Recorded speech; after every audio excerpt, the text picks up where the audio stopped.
주님께 참기 주님께 참기 오는 우리를 위하여 죽음에 이르기까지 십자가의 죽음에 이르기까지 순종하셨네. 하느님은 그분을 더 높이 올리시고 주님께 참기 주님께 참기 참기들이나 주님께 참기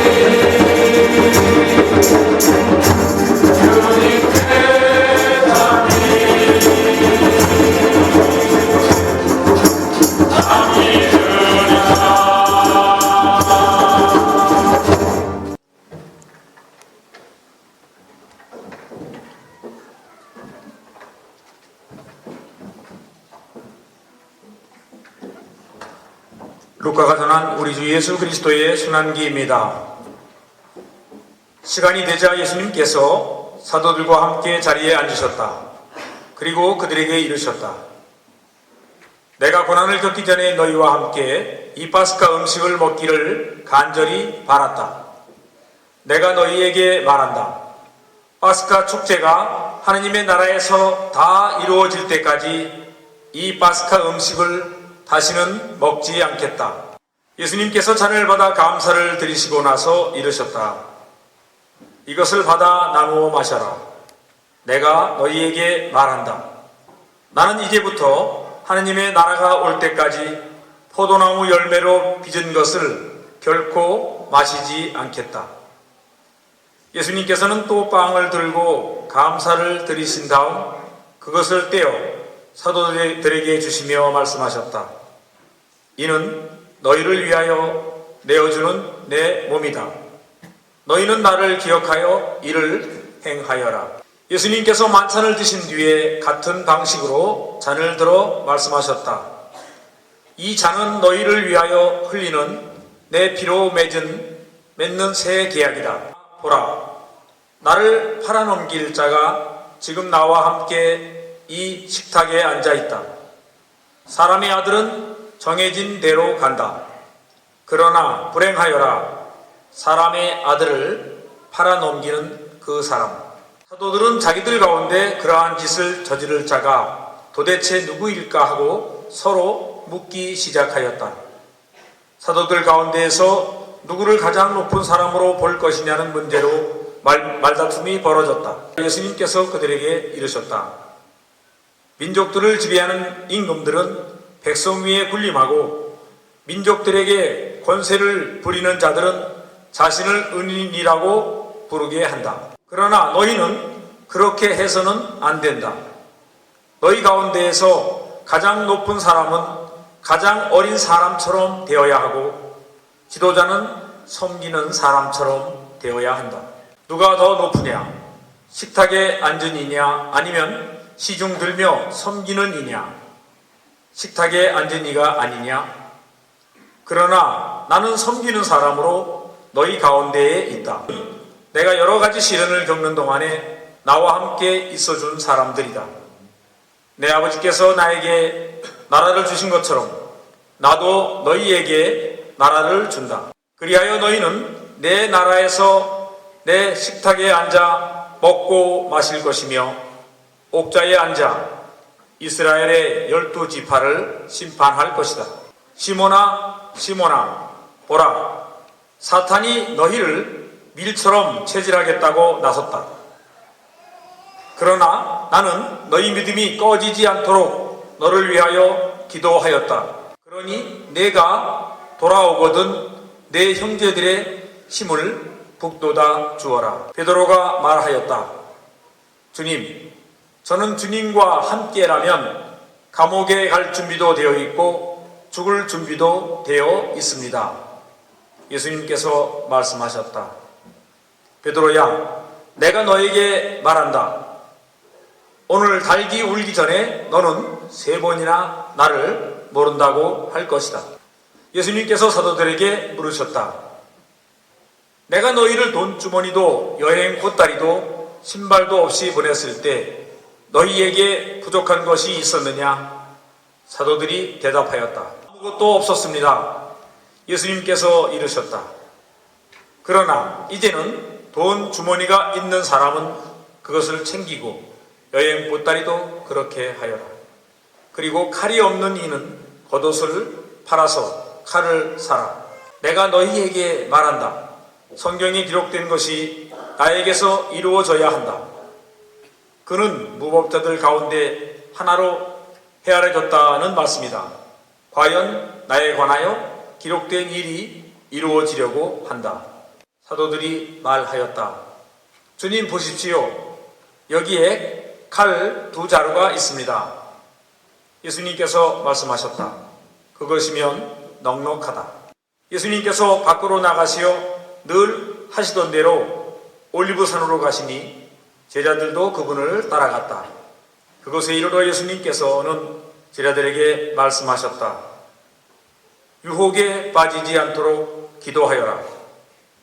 예수님께서는 돌을 던지면 닿을 만한 곳에 혼자 가시어 무릎을 꿇고 기도하셨다. 아버지께서 원하시면 이 잔을 저에게서 거두어 주십시오. 그러나 제 뜻이 아니라 아버지의 뜻이 이루어지게 하십시오. 그때에 천사가 하늘에서 나타나 예수님의 기운을 북돋아 드렸다.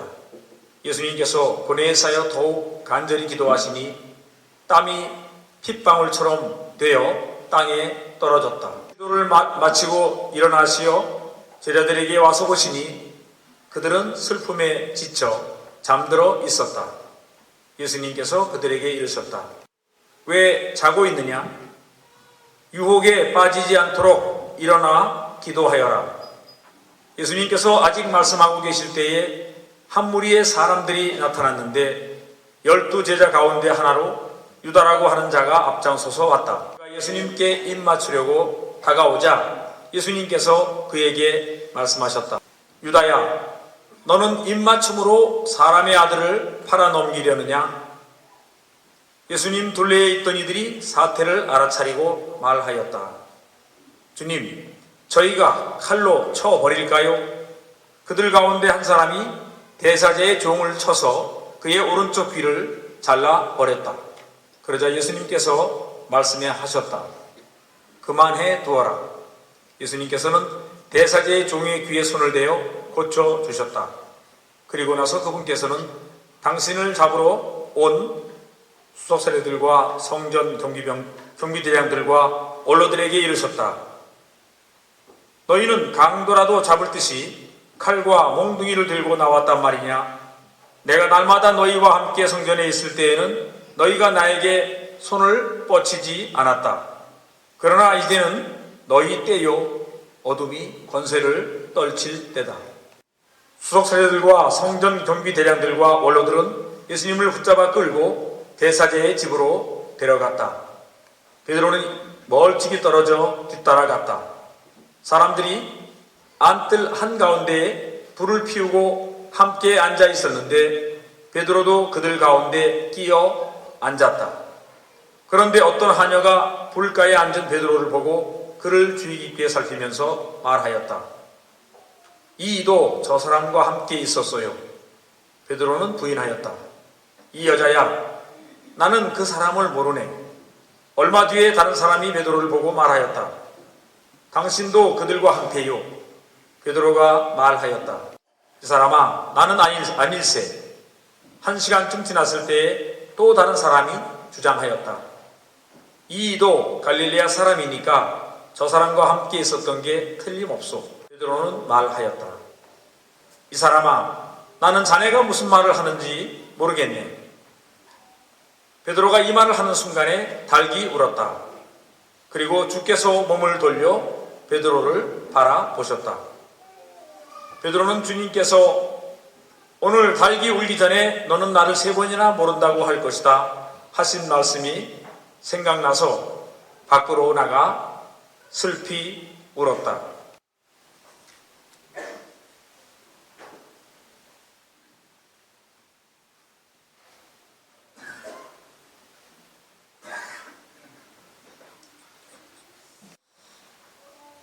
예수님을 지키던 사람들은 그분을 매질하여 조롱하였다.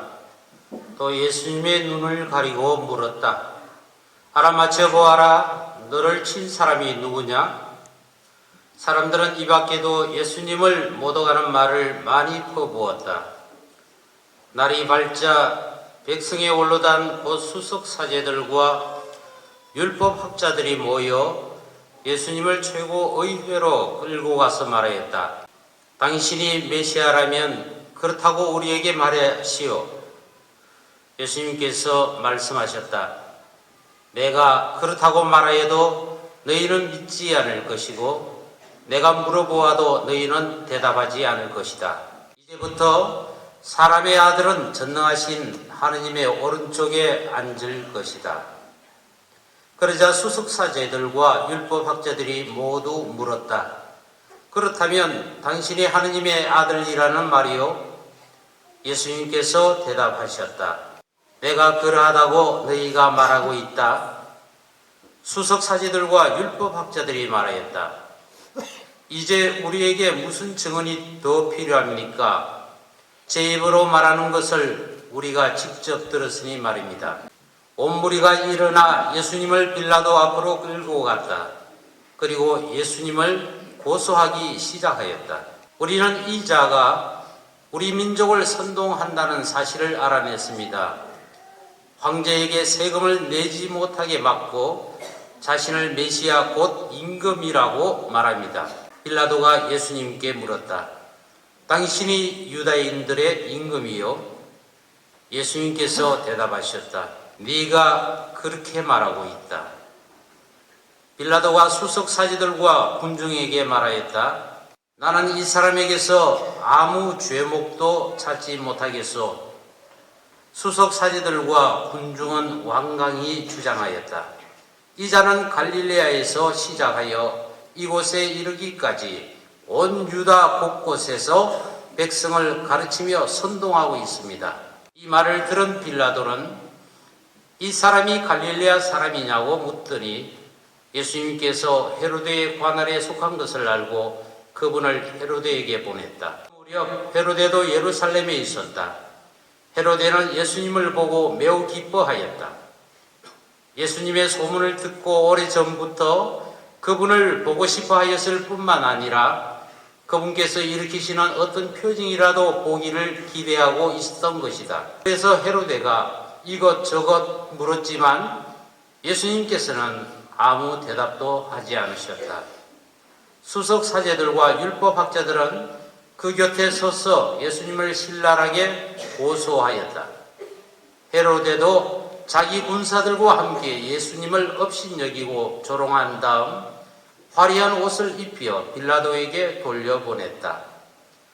전에는 서로 원수로 지내던 헤로데와 빌라도가 바로 그 날에 서로 친구가 되었다. 빌라도는 수석 사제들과 지도자들과 백성을 불러 모아 그들에게 말하였다.